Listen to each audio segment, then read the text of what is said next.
हमारे बीच में पंकज शर्मा जी उपस्थित हैं, जो आज के फैकल्टी हैं और हमारे बहुत सीनियर थेरेपिस्ट हैं और प्रैक्टिस भी कर रहे हैं, हिमाचल से हैं, उनका स्वागत है। हमारे बीच में पिंकी तोमर जी उपस्थित है, उनका स्वागत है। हमारे बीच में प्रतिमा रॉय जी उपस्थित हैं, वो हमारे सेमेस्टर 3rd के स्टूडेंट हैं और हमारे समवाय फाउंडेशन के प्रमोटर भी हैं। हमारे बीच में रेणु गोयल जी उपस्थित है, हमारे बीच में रीता गांधी जी उपस्थित है, उनका स्वागत है। रेणु गोयल जी का भी स्वागत है। हमारे बीच में सत्येंद्र तोमर जी उपस्थित है, उनका स्वागत है। हमारे बीच में सुदेश मलिक जी उपस्थित है, उनका स्वागत है। हमारे बीच में स्वाति गुप्ता जी उपस्थित है, उनका स्वागत है। हमारे बीच में उर्मिल गुलाटी जी उपस्थित है, उनका स्वागत है। तो हम लोग समवाय फाउंडेशन के सदस्य हैं और हम लोग एक्यूप्रेशर शोध प्रशिक्षण उपचार संस्थान प्रयागराज से संबद्ध हैं। वहां के मनीषी ब्रह्मलीन MP खेमका सर के हम ऋणी हैं, जिनकी वजह से संस्थान इस ऊंचाई पर पहुंचा हुआ है। इसके अलावा हमको एक्यूप्रेशर से परिचित कराने के लिए प्रोफेसर सुषमा ओझा के भी हम शुक्रगुजार हैं। संस्थान का एक मोटो है, each one reach one, each one teach one, each one treat one. उसी को आपके माध्यम से जन जन जागरण अभियान के तहत पूरे विश्व में फैलाने का हमारा सपना है और हमें विश्वास है कि आपकी ऊर्जा के माध्यम से ये जो विधा अपेक्षाकृत कम खर्चीली है, उसका लाभ केवल आपको ही नहीं मिलेगा बल्कि समस्त पीड़ित मानवता को मिलेगा। इन्हीं शब्दों के साथ हम आज की क्लास की शुरुआत कर रहे हैं। हम पंकज शर्मा जी का पुनः स्वागत करते हैं, हिमाचल के। नमस्कार सर। नमस्कार। प्रतिष्ठित जो है हमारे और स्थापित एक्यूप्रेशर के एक्सपर्ट हैं। उनके द्वारा आज जो है ट्रीटाइज 1 में चैप्टर 12 पर थोड़ा सा आपसे विचार विमर्श किया जाएगा और हमने सबको अवगत करा दिया था कि हमारे पंकज जी प्रश्नोत्तर पर विश्वास करते हैं और प्रश्नोत्तरी के माध्यम से अपनी बात को आगे बढ़ाते हैं। तो उनका पुनः स्वागत और क्लास को सौंप रहा हूँ। Thank you sir. मैं शेयर कर दे रहा हूँ। शेयर कर दूं कि आप कर देंगे? बिल्कुल सर। नमस्कार। आप सभी के एग्जाम मेरे हिसाब से बहुत अच्छे गए होंगे। ईश्वर करे कि आपके मार्क्स तो अच्छे आए ही, पर साथ ही आपकी सब्जेक्ट पर भी पकड़ बनी रहे। थोड़े समय पहले की बात है, यानी थोड़ा पुरानी बात है, ज्यादा पुरानी नहीं हुई। चाइनीज एक्यूप्रेशर में मेरे 97 नंबर के नियर अबाउट आए थे। मैं बहुत परेशान था कि मेरे जो नंबर हैं वो 3 नंबर के आसपास कहाँ कट गए, है ना। तो मैंने उसको बुक में भी चेक कर लिया, मैंने गूगल से भी अगर मैं उसको चेक कर सकता था तो मैंने उसको चेक कर लिया।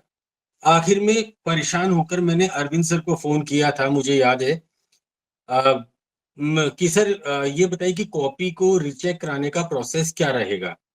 तब अरविंद सर ने मुझे एक बात कही थी जो आज तक मेरे साथ है, कि मार्क्स से ज्यादा सब्जेक्ट पर अपनी पकड़ बनाना इंपॉर्टेंट है ना। मार्क्स पर इतना फोकस मत कीजिए, मार्क्स पर इतना ध्यान मत दीजिए। इंपॉर्टेंट है कि आपकी सब्जेक्ट पर पकड़ बन जाए। और सर की यही बात मुझे अंदर तक लग गई और उसके बाद मैंने अपने पढ़ने का तरीका थोड़ा सा बदल दिया। रटना छोड़कर मैंने कोशिश की कि मैं सब्जेक्ट को समझ पाऊं। इसके लिए मैंने काफी मशक्कत भी की, कई नेशनल और इंटरनेशनल सेमिनार अटेंड किए, कई विश्व प्रसिद्ध एक्यूप्रेशर और एक्यूपंक्चर की बुक पढ़ी। तो अरविंद सर का आदेश आज तक भी मेरे साथ है और आज मैं आपको भी यही सलाह दूंगा कि आप सब्जेक्ट को समझने पर ही फोकस कीजिएगा, मार्क्स के चक्कर में मत पड़िएगा। मार्क्स आने चाहिए, बहुत अच्छी बात है, पर सब्जेक्ट अगर हमारा क्लियर नहीं है, फंडा हमारा क्लियर नहीं है, तो उसका कोई ज्यादा फायदा मुझे नहीं लगता कि होता होगा। मैंने सर से रिक्वेस्ट की थी कि सर आपने जो मुझे चैप्टर दिया है उसे जो भी लोग अटेंड करें। अब तो मुझे पता चला, एक्चुअली मुझे पहले आइडिया नहीं था कि कुछ सीनियर्स भी हैं यहाँ पर, मुझे ये आइडिया था कि शायद फर्स्ट सेम के ही लोग हैं, तो इसलिए मैंने रिक्वेस्ट की थी कि वो चैप्टर को पढ़कर आए। तो जो सीनियर्स हैं उन्होंने तो डेफिनेटली इसको पढ़ा भी होगा, मुझसे ज्यादा ही और मुझसे बेहतर ही तरीके से पढ़ा होगा। तो बस कोशिश यही थी कि आप लोगों का थोड़ा सा बेस बना हो, तो जिससे हम स्टार्ट करें तो ज्यादा दिक्कत ना हो। तो उम्मीद करता हूं कि जो सेम 1 के लोग हैं वो इसे पढ़कर आए होंगे, क्योंकि मैं इसको, जो चैप्टर ये है, इसको कुछ अलग तरीके से समझाने की कोशिश करूंगा। पढ़ तो हम सब ने लिया है, बुक में तो है ही, है ना। तो मैं कोशिश करूंगा कि इसको मैं समझा पाऊं। मैं अपने प्लेटफॉर्म पर जो जिस तरीके से क्लासेस लेता हूं, उसी तरह से आपके लीडिंग प्लेटफॉर्म पर भी वही कोशिश करूंगा। अगर कुछ समझ में ना आए तो आप बाद में मुझसे पूछ सकते हैं, मुझे कोई प्रॉब्लम नहीं है ना। बट प्लीज कोशिश कीजिएगा कि क्लास के बीच में ना पूछे, क्योंकि फिर मेरा फ्लो टूट जाता है। तो आइए शुरू करते हैं चैप्टर 12, जिसमें हम 6 चैनल एक्सेस और 3 कोर्सेज को समझने की कोशिश करेंगे। चैप्टर शुरू करने से पहले मेरे एक सवाल का जवाब दीजिए। सवाल है कि हम बीमार क्यों पड़ते हैं? जो भी कंफर्टेबल हो, बिना हेजिटेशन के अगर बताना चाहे तो प्लीज बता सकता है।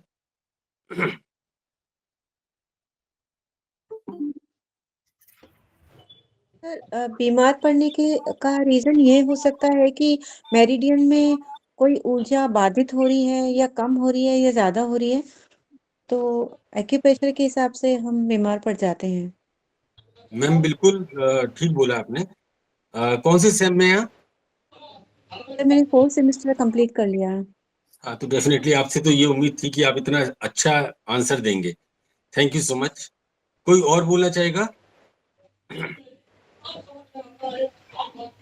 हाँ जी सर, ऊर्जा में ऊर्जा बाधित हो रही है सर, अपने फ्लो में बह नहीं रही है अपने रास्ते में, तो वहां से हमें बीमारी आ जाती है। बिल्कुल बिल्कुल, बिल्कुल आप सही कह रहे हैं।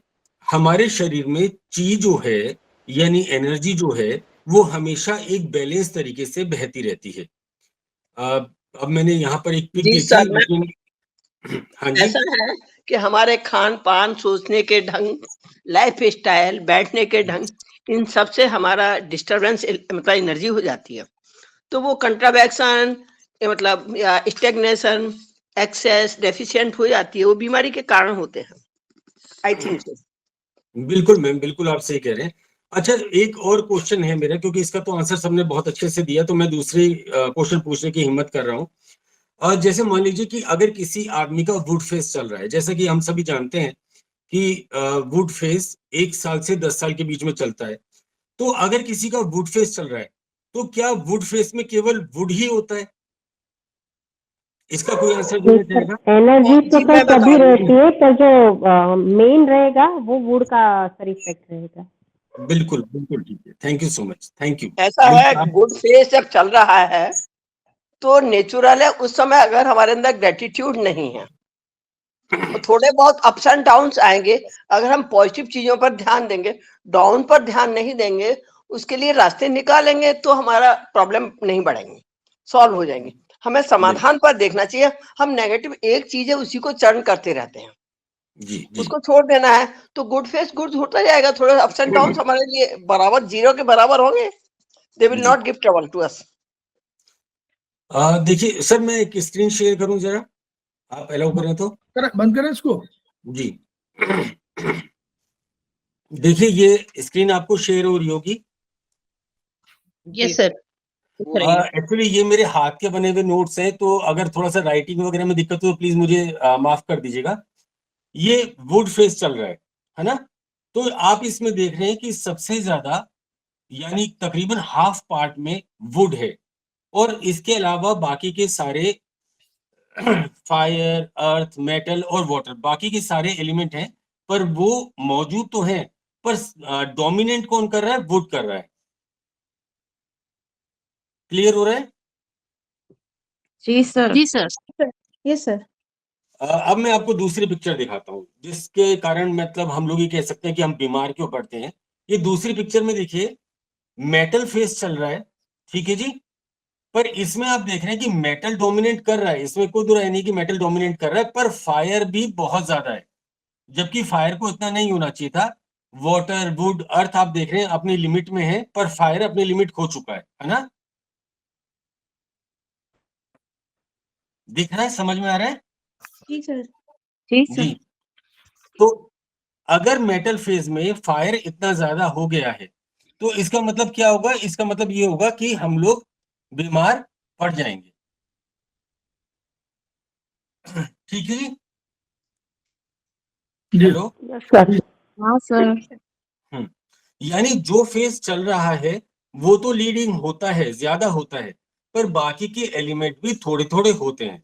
पर अगर कभी कोई एलिमेंट बहुत ज्यादा हो जाए दूसरे फेज में तो इसका मतलब क्या होता है कि हम बीमार पड़ते हैं, है ना?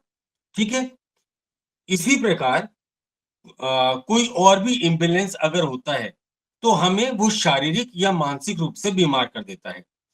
इसे इस प्रकार समझें कि जब ऊर्जा बहने की स्पीड किसी कारण से कम हो जाती है, किसी कारण से ज्यादा हो जाती है ना, या ऊर्जा कहीं पर अटक जाती है यानी स्टेग्नेशन हो जाता है, तो हम बीमार पड़ जाते हैं या फिर हम स्वस्थ या ऊर्जावान अपने आप को महसूस नहीं करते।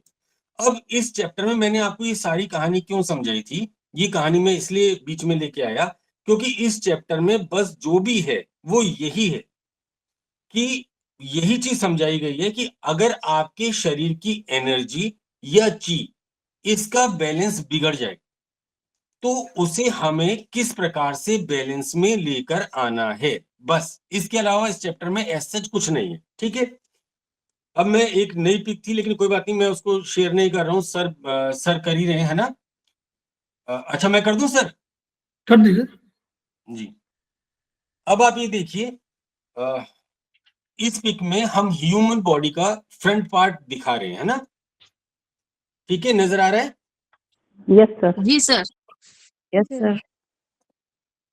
नेक्स्ट पिक में देखिए, अगर हम अपनी ह्यूमन बॉडी को इस प्रकार से 4 पार्ट में डिवाइड कर दें, आप देख रहे हैं ये ह्यूमन बॉडी 4 पार्ट में डिवाइड कर दी गई है, दिख रहा है? जी सर। Yes sir. है ना? तो हमारी ह्यूमन बॉडी अगर हम 4 पार्ट में डिवाइड करते हैं तो वो इस प्रकार की दिखेगी।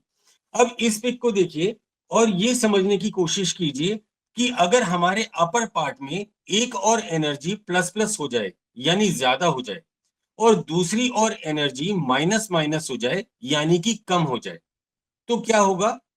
हमें दर्द महसूस हो सकता है, हमें बीमारी महसूस हो सकती है, हमें असहजता महसूस हो सकती है ना? अब अगर मैं आपको इस चैप्टर को समझा पाया और आप इस हिसाब से ट्रीटमेंट दे पाए तो आप 3 मिनट से भी कम समय में कैसा भी पेन हो उसमें रिजल्ट पा लेंगे। मैंने ये रिजल्ट पाए हैं इसलिए मैंने आपको बोला और इसी के ऊपर इसी तरीके से पाए हैं, है ना जी? कई दूसरे थिंकर्स ने इसी चीज को जो खेमकर सर ने 2 पन्नों में हमें समझा दिया है, इसको 1 2 3 के नाम से सिखाया है, बताया है। और इसके ऊपर बहुत सारी बुक्स लिखी जा चुकी हैं। तो मैं यहाँ बहुत डीप में तो नहीं जाऊंगा, पर जितना चैप्टर में है मैं आपको उतना जरूर बताने की कोशिश करूंगा। वैसे तो ये तरीका हर किसी तरह की बीमारी, किसी भी तरह की बीमारी हो उस पर ये काम करता है, पर यहाँ पेन पर ही फोकस किया गया है। तो देखिए हम पेन पर ही लेकर चलेंगे। यहाँ बुक की पहली लाइन, सर बुक शेयर कर दीजिए प्लीज। जी, यहाँ बुक आपको दिख रही है। यहाँ बुक की पहली लाइन में इसे लोकोमीटर डिसऑर्डर पर बहुत ज्यादा कारगर माना गया है। दिख रहा होगा आपको। ये लोकोमीटर डिसऑर्डर क्या होता है, पहले इसको समझ लेते हैं। एक एक पॉइंट को समझते चलेंगे तो प्रॉब्लम कम होगी, है ना? लोकोमीटर डिसऑर्डर वो होते हैं जिसमें अंगों को हिलाने में डुलाने में समस्या आती है, जैसे जोड़ों में सूजन हो गई, फ्रैक्चर हो गया, ऑस्टियोपोरोसिस हो गया, टेंडन लिगामेंट में खिंचाव हो गया, ऑस्टियो आर्थराइटिस हो गई, ब्लड सर्कुलेशन से रिलेटेड डिसऑर्डर हो गए, है ना? आइए अब 3 कोर्सेज ऑफ चैनल को समझने की कोशिश करते हैं। अभी हमने पहला पॉइंट समझ लिया लोकोमीटर, अब इसके नीचे जो 3 कोर्सेज ऑफ चैनल है इसको समझने की कोशिश करते हैं। यहाँ बहुत ध्यान से एक चीज आपको देखनी है जो बहुत बारीक है। ये जो लिखा हुआ है ऊपर आप पढ़िए, यिन यांग, और फिर उसके बाद यांग और यिन का कॉम्बिनेशन है ना? ध्यान दीजिएगा, यहाँ पर यिन यांग और यांग यिन का कॉम्बिनेशन है, यिन यांग का नहीं है ना? पहले यिन है फिर यांग आएगा, उसके बाद दोबारा यिन नहीं आएगा, दोबारा यांग ही आएगा। ठीक है, और एंड में यिन आएगा। ठीक है, इसका कारण बहुत ज्यादा डीप है कि ऐसा क्यों है, पर इससे क्लास थोड़ी सी लंबी हो जाएगी, तो हम बस इतना समझ लेते हैं और थोड़ा आगे चलते हैं। आप बस इतना याद रखिएगा कि ट्रीटमेंट का जब हम प्रोटोकॉल बनाएंगे, किसी को अगर हमें इसके आधार पर ट्रीटमेंट देना होगा, तो हम सबसे पहले किससे शुरू करेंगे? हम सबसे पहले यिन से शुरू करेंगे। ठीक है, उसके बाद नेक्स्ट पॉइंट जो हम देंगे वो यांग का देंगे। उसके बाद थर्ड नंबर का जो पॉइंट देंगे वो भी हम यांग का ही देंगे, और अंत में हम यिन का, यानी चौथे नंबर का जो हमारा पॉइंट होगा वो यिन होगा। और जब इस प्रोटोकॉल के अनुसार हम मैग्नेट या सीट जो भी लगाएंगे, ये बात यहाँ बुक में नहीं है, ये मैं एक्स्ट्रा आपको बता दे रहा हूं। जब हम मैग्नेट या सीट इस प्रोटोकॉल के हिसाब से जब लगाएंगे, तो जब 8 घंटे पूरे होने पर हमें उसे उतारना होता है ना, तो जब हम उसको उतारेंगे तो हम उसको रिवर्स तरीके से उतारेंगे। हम जिस तरीके से लगाया है हम उस तरीके से नहीं लगाएंगे, है ना। जैसे फर्स्ट कोर्स को समझिए, आपने सबसे पहले लंग में लगाया, उसके बाद आपने एलआई में लगाया, फिर आपने स्टमक में लगाया, और अंत में आपने स्प्लीन में लगाया।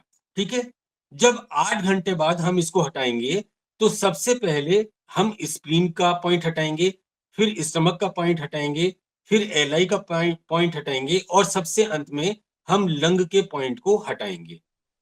एक और बात मैं आपको बता देता हूं कि इस प्रोटोकॉल में हम लोग ब्योल और बार मैग्नेट का अगर इस्तेमाल करते हैं तो बहुत ज्यादा अच्छे रिजल्ट नहीं मिलते।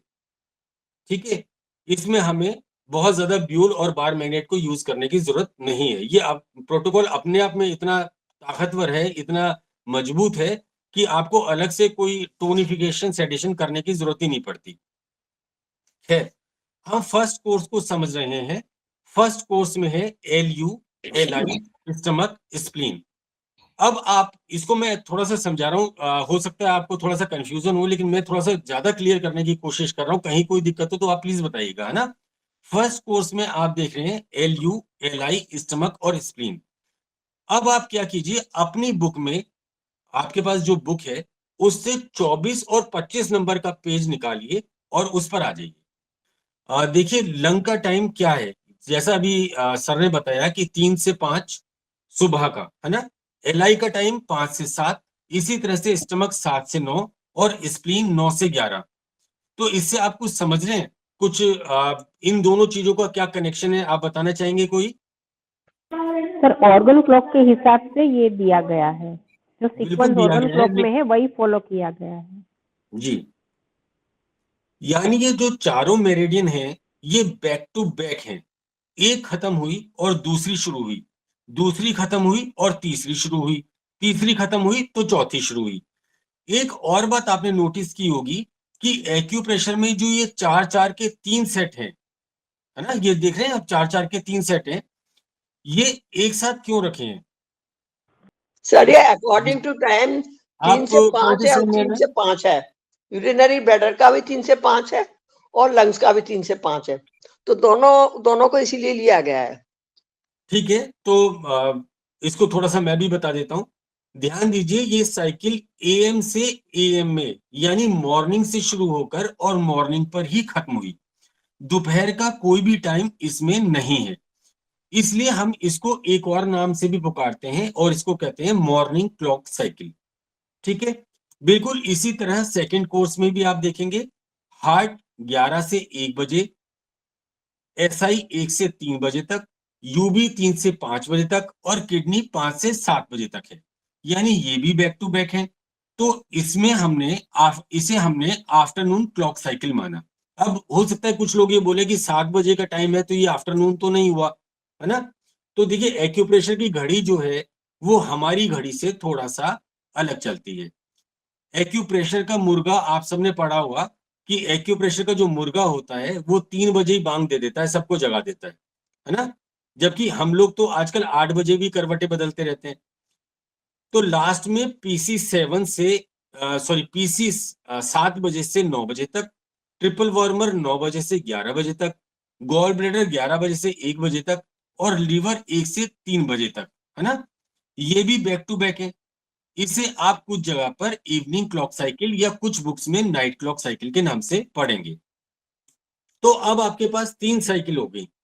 पहली मॉर्निंग क्लॉक साइकिल हो गई, दूसरी आफ्टरनून क्लॉक साइकिल हो गई, तीसरी नाइट क्लॉक साइकिल हो गई। पहली 3 से 11 बजे तक यानी 8 घंटे की, दूसरी 11 से 7 बजे तक यानी 8 घंटे की, और तीसरी भी 7 से 3 बजे तक यानी 8 घंटे की। तीनों साइकिल 8-8-8 घंटे की। तो इतना तो आपको सबको समझ में आ ही गया होगा। जी सर।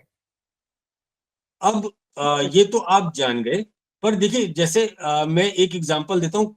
आप कहीं पर गए, है ना, और वहां पर बहुत ज्यादा स्वादिष्ट व्यंजन रखे हुए हैं, ठीक है, पर आप उनको खा नहीं सकते, आपको अलाउड नहीं है कि आप उनको खा सके, तो उन व्यंजन का क्या काम?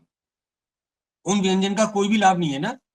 तो इसी प्रकार से अगर हमने कोई चीज समझ ली, एक्यूप्रेशर में कोई सिद्धांत हमारी समझ में आ गया, पर अगर हम उसको प्रोटोकॉल में यूज करना नहीं जानते, हम उसको प्रोटोकॉल में लगाना नहीं जानते, है ना, तो फिर उसका भी कोई लाभ नहीं होता। मैं ठीक हूं? मैं सही कह रहा हूं? Yes sir. जी सर। तो अब आप ये तो जान गए, पर इससे ट्रीटमेंट का प्रोटोकॉल कैसे बनेगा ये भी हम थोड़ा सा समझ लेते हैं, है ना। अब मानिए कोई व्यक्ति आपके पास आया और उसको इंसोमिया है, ठीक है। क्या कोई प्लीज मुझे बताएगा कि इंसोमिया क्या होता है? अनिद्रा।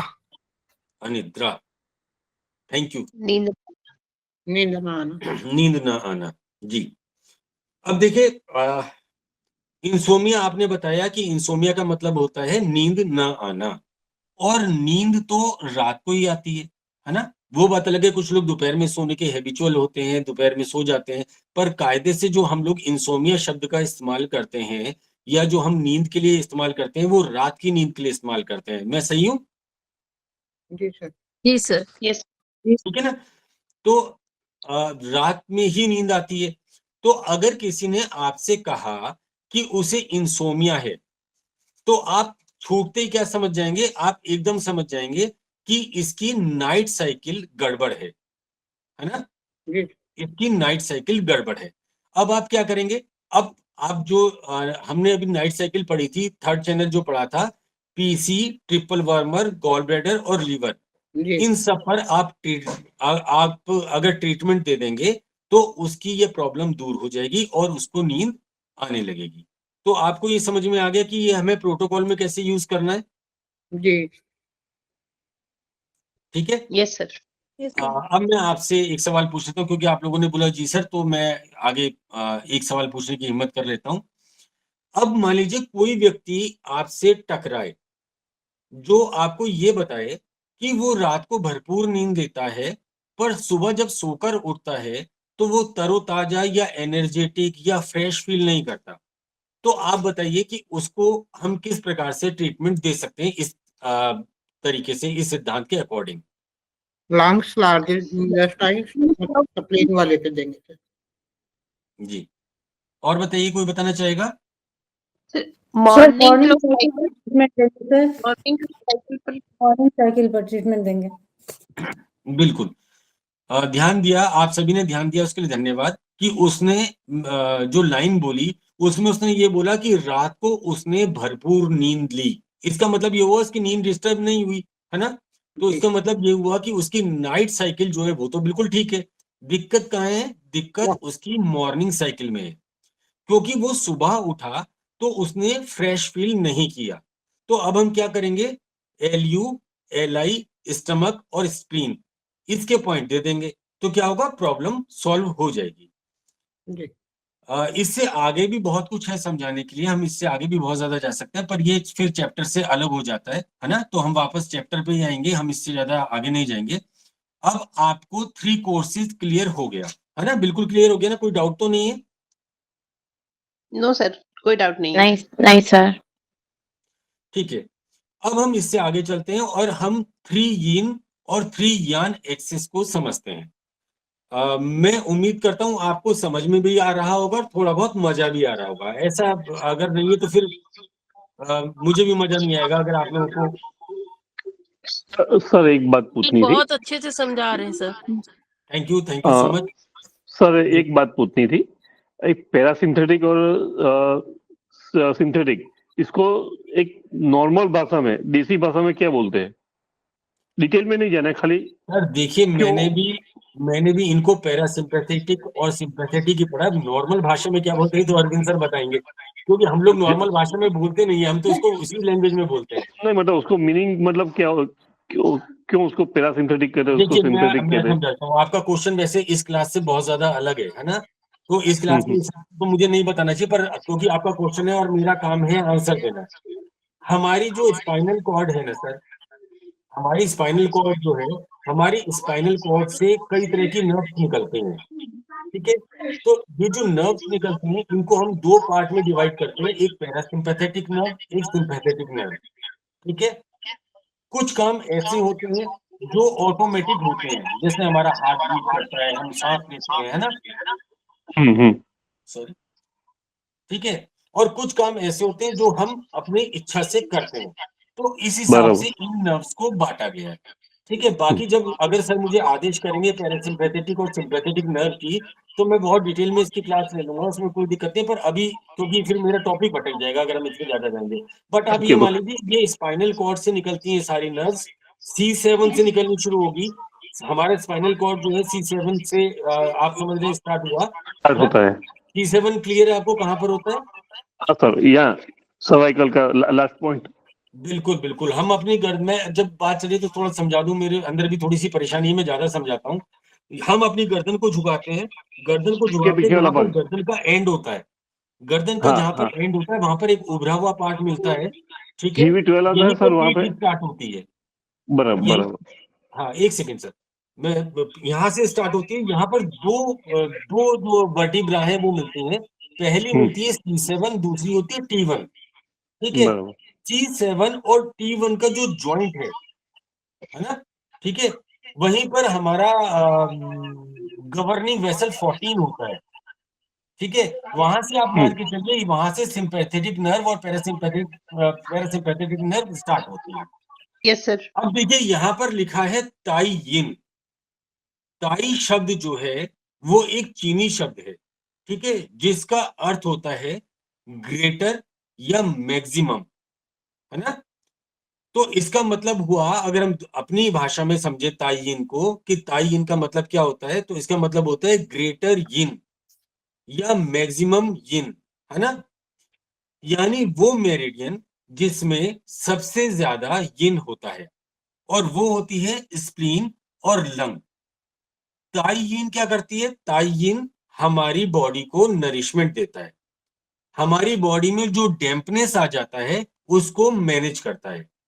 तो हमारे शरीर में जितनी मेरिडियन हैं, अभी क्योंकि 12 की ही चर्चा चल रही है तो मैं 12 की ही बात करूंगा। तो इन 12 की 12 मेरिडियन में सबसे ज्यादा यिन जिसमें होता है वो यही दोनों है, स्प्लीन और लंग, ठीक है। इसके बाद आता है शाओ यिन। शाओ यिन में मध्यम यानी ताई यिन से थोड़ा सा कम यिन होता है, ना बहुत ज्यादा यिन होता है ना बहुत ज्यादा कम होता है ना। इसमें आते हैं किडनी और हार्ट चैनल। ताई यिन में स्प्लीन और लंग आते हैं। इसका इस्तेमाल हम तब करते हैं जब किसी भी आदमी को भूख कम लगती है, सूजन रहती है, दस्त रहते हैं, और अगर किसी को अधिक कफ की कंडीशन होती है तो हम इसका इस्तेमाल करते हैं, है ना। ठीक है, वैसे भी आप जानते हैं कि कफ बनाने का काम जो है वो स्प्लीन करती है ना। शाओ यिन जो होता है उसमें किडनी और हार्ट का इस्तेमाल होता है। इसको हम किस बीमारी में यूज करते हैं? हम ज्यादातर तब करते हैं जब किसी को थकान होती है, बेचैनी होती है, तो हम इसका इस्तेमाल करते हैं। जू यिन में यिन जो होता है वो शाओ यिन से भी थोड़ा सा कम होता है, ठीक है। यानी कि हम इसको अपनी लैंग्वेज में अगर कहते हैं, समझते हैं, तो हम इसको कहते हैं लेसर यिन। इसे ऑटो इम्यून बीमारी में, क्रॉनिक बीमारियों में बहुत ज्यादा यूज किया जाता है। क्रॉनिक बीमारी आप सब जानते होंगे, ऐसी बीमारी जो बहुत पुरानी हो गई है, बहुत पुरानी भी मत मानिए, लेकिन जिनको पुरानी बीमारी की कैटेगरी में ला सकते हैं, वहां से क्रॉनिक बीमारी शुरू हो जाती है, और जब बहुत पुरानी हो जाती है तो हो ही जाती है ना। ठीक है, क्लियर हुआ? अब इसी तरह से जैसे हम ये इसी तरह से जैसे हमने यिन को 3 पार्ट में बांटा, उसी प्रकार हम यांग को भी 3 हिस्सों में बांट सकते हैं। ठीक है, पहला हुआ ताई यांग। ठीक है, इसमें सबसे ज्यादा यांग होता है।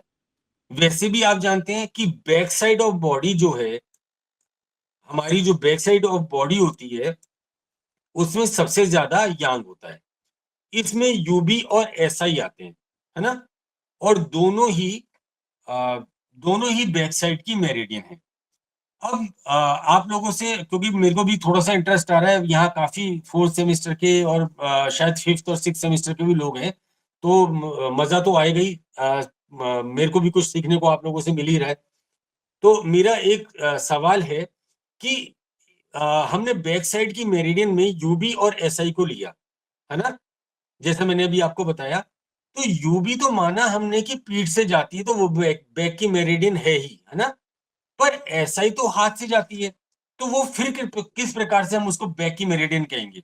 ये शोल्डर पे ऊपर जाके बैक में चली जाती है जी, शोल्डर पे पहुंच के ये पूरी बैक में जाती है ऊपर। हाँ सर, शोल्डर से जाके बिल्कुल बैक में चली जाती है, बिल्कुल ठीक कह रहे हैं, पर इसका 90% एरिया तो हाथ में ही आ जाता है। सर जैसे पहले मैंने बताया, इसका एंड जो है वो फेस पे होता है और वहीं से यूबी उसको कनेक्ट करती है, तो ये दोनों कनेक्टिंग वेसल है, मेरिडियन है। सॉरी कौन मैम कौन से सेम में है आप? सर, 4th से। हाँ अच्छा, ओके ओके, आप इसे बच रही हैं। हाँ थैंक यू, आप लोगों ने बताया, लेकिन मैं अगर थोड़े दूसरे तरीके से समझाऊं तो चलेगा क्या? जी सर, दौड़ेगा, बोलिए। चलिए यस सर। हाँ जी, दौड़ेगा सर, समझाइए। दौड़ेगा दौड़ेगा, ओके ठीक है, क्लियर करते हैं। देखिए मैं 1 मिनट खड़ा हो रहा हूं, है ना। देखिए हम एक्यूप्रेशर में जब खड़े होते हैं किसी पोजीशन में, तो हम सावधान की पोजीशन में खड़े होते हैं। यानी आप, क्योंकि हाथ में नीचे लेके जाऊंगा आपको नहीं समझ में आएगा, तो हम इस तरीके से मानिए, हमारा हाथ इस तरीके से रहता है सावधान की पोजीशन में। ठीक है, क्लियर है? जी सर। जी सर। अब आप इस हाथ को देखिए, मेरे इस हाथ को सावधान की पोजीशन में, ये अंगूठा और पहली उंगली जो है, ये हमारे फ्रंट पार्ट में आई। ठीक है, क्लियर? जी सर। ये जो 2 उंगलियां हैं बीच की, ये हमारा मिडिल पार्ट हुआ। फाइन, जी ये सर। मैं नहीं बोल रहा हूं, ये जी एक्यूपंक्चर सर। एक्यूप्रेशर की थ्योरी बोल रही है, जो मैं आप लोगों को बता रहा हूं, है ना। जी और ये जो सबसे छोटी उंगली है, ये देखिए हमारे बैक साइड में आई, दिख रही है मूव करती हुई। जी जी जी बैक साइड की मेरिडियन जो, मतलब ये जो छोटी उंगली है, ये हमारे बैक साइड में आती है। ठीक है, सर। सर। तो अब आप ये देखिए, हम अगर अपनी बॉडी को मानते हैं, है ना, तो ये पहला मतलब अंगूठा और पहली उंगली, इनको हम फ्रंट मानते हैं। ठीक है, बीच की 2 उंगलियां जो आती हैं, इनको हम मिडिल मानते हैं। ठीक है, और ये लास्ट उंगली है, इसको हम बॉडी का बैक पार्ट मानते हैं। और ऐसा ही यहीं से शुरू हुई, है ना, तो ये हमारी बैक साइड को कवर करता है। ये पूरी की पूरी मेरिडियन इसलिए बैक साइड की मेरिडियन कहलाती है। Okay sir. क्लियर हुआ? बैक साइड में सर SV4 और TW5 भी आ जाता है। सॉरी यांग मैं मेरिडियन। देखिए, मैं ये बात नहीं कर रहा हूँ कि कौन सा पॉइंट आ गया, मैं मेरिडियन की बात कर रहा हूँ, जी है ना। तो हम पूरी मेरिडियन की बात करके चलते हैं। मैंने आपकी बात सुनी नहीं, शायद आप ट्रिपल वार्मर की बात कर रहे थे या पीसी की बात कर रहे थे, किसी एक की, वो हमारी मिडिल पार्ट की है। Okay sir. ठीक है, कि आप बोल रहे थे, मैं क्लियर नहीं समझ पाया उस चीज को, तो मैं अभी उसका आंसर जब क्लास हो जाए तो प्लीज आप दोबारा पूछ लीजिएगा, तो मैं उसको बता दूंगा, है ना। ठीक है सर। तो मैंने आपको ये बताया कि जब हम खड़े होते हैं, तो एक्यूप्रेशर के हिसाब से हम सावधान की पोजीशन में खड़े होते हैं, तो उस हिसाब से आगे का अंगूठा और पहली उंगली फ्रंट पार्ट हो जाती है, दूसरी और तीसरी उंगली जो है वो बीच का पार्ट हो जाती है, और छोटी उंगली जो है वो बैक का पार्ट हो जाती है। और सर? क्योंकि ऐसा ही हमारे इसी उंगली पर आता है, तो ये बैक की मेरिडियन हो गई, है ना। इसके बाद सबसे ज्यादा यांग जो आता है, वो आता है यांग मिंग में। ठीक है, यांग मिंग में क्या आएगा, LI और ST आएंगे। ठीक है, और सबसे कम यांग जो आता है, वो शाओ यांग में आता है, यानी ट्रिपल वार्मर और गॉल ब्लैडर में। ठीक है, ताई यांग का हम जो उपयोग ज्यादातर करते हैं वो हम कंधों के दर्द में करते हैं, अगर किसी की गर्दन या सिर में जकड़न हो या किसी व्यक्ति को एलर्जी हो तो हम उसमें इसका इस्तेमाल करते हैं। यांग मिंग में ताई यांग से थोड़ा कम यांग होता है, इसलिए हम इसका जो उपयोग करते हैं ज्यादातर वो तेज बुखार में, ज्यादा पसीना में, किसी आदमी को बहुत ज्यादा प्यास लगती हो तब, या किसी को कब्ज हो। आप यहाँ ध्यान कर रहे होंगे क्योंकि बहुत सारे सीनियर्स भी बैठे हैं, वो समझ गए होंगे कि हीट कंडीशन जो होती है उसमें हम इसका ज्यादा इस्तेमाल करते हैं, है ना। इससे कम यांग जो है वो शाओ यांग में होता है। तो खराश, खराश डेफिनेटली, अब मैंने पूरा नहीं बोला है गले की खराश, क्योंकि खराश तो गले में ही होती है, इसलिए मैंने केवल खराश लिख दिया है। खराश में, चिड़चिड़ापन में, छाती में जकड़न हो तो उसमें, और अगर किसी आदमी को मितली जैसी आती हो, मितली होता है कि उल्टी आने को हो रही है, वॉमिट आने को हो रहा है ना, पर आ नहीं रही है, ठीक है, नोसिया की कंडीशन चली हुई है, तो उसको ये ठीक करता है। अब क्योंकि इस चैप्टर में दर्द पर ही फोकस किया गया है तो मैं केवल वही बताऊंगा, बाकी सब पर बात करेंगे तो ये चैप्टर पूरा नहीं हो पाएगा और टाइम भी शायद मेरे पास बहुत कम बचा है। तो अब बुक में देखिए लिखा है मेरिडियन जिस जिस रास्ते से होकर जाती है, अगर उस रास्ते पर या उसके आसपास दर्द हो तो हम चैनल एक्सेस से उसका इलाज कर सकते हैं। इसका एक एग्जाम्पल भी दिया है कि अगर LI-16 पर कंधे में दर्द हो तो स्टमक 38 से उसको ठीक किया जा सकता है, ठीक है। जी सर। ओके, ये नजर आ रहा है आपको? Hello, yes sir. नजर आ रहा है? तो जब हम ट्रीटमेंट का प्लान करते हैं, किसी को अगर हमें कोई ट्रीटमेंट देना होता है तो हम क्या प्लान करते हैं, वो मैंने आपको बताया, जैसे फर्स्ट पार्ट है, सेकंड पार्ट है, थर्ड पार्ट है। तो जैसे हमने सबसे पहले लंग को लिया, फिर हमने LI को लिया, फिर हमने स्टमक को लिया, फिर उसके बाद हमने स्प्लीन को लिया। इसी तरह से हम सेकंड पार्ट में जब जाएंगे तो पहले हार्ट को लेंगे, SI को लेंगे, UB को लेंगे और फिर किडनी को लेंगे, ठीक है। मैंने एरो भी बनाए हुए हैं, मैं बता इसलिए रहा हूँ क्योंकि अभी मेरे को बोल रहे थे कि मेरी स्क्रीन छोटी है तो क्लियर नहीं हो रहा है, तो मैं बोल भी देता हूँ तो क्लियर हो जाएगा। इसी प्रकार से हम PC को लेते हैं, ट्रिपल वार्मर को लेते हैं, उसके बाद GB को लेते हैं और एंड में हम लीवर को लेते हैं, ठीक है। जी सर। जी सर।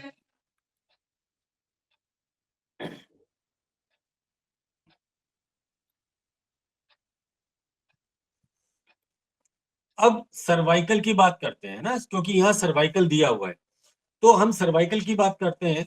सर्वाइकल यहाँ पर दो प्रकार से मेंशन किया गया है, दो प्रकार का होता है।